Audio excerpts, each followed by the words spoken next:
দেশে অবৈধ ও লুণ্ঠিত অস্ত্র উদ্ধারে অভিযান শুরু করেছে যৌথ বাহিনী। থানা থেকে পুলিশের লুণ্ঠিত হওয়া অস্ত্র, গোলা বারুদ যারা এখনো জমা দেননি তাদের বিরুদ্ধে ব্যবস্থা নেওয়া হবে অভিযানের মাধ্যমে। বুধবার দিনগত রাত 12টা থেকে যৌথ বাহিনীর এই অভিযান শুরু হয়েছে।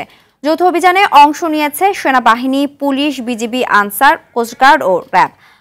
আওয়ামী সরকারের আমলে গত 15 বছরে বেসামরিক জনগণকে দেয়া আগ্নেয়াস্ত্রের লাইসেন্স স্থগিত করেছে অন্তর্বর্তীকালীন সরকার।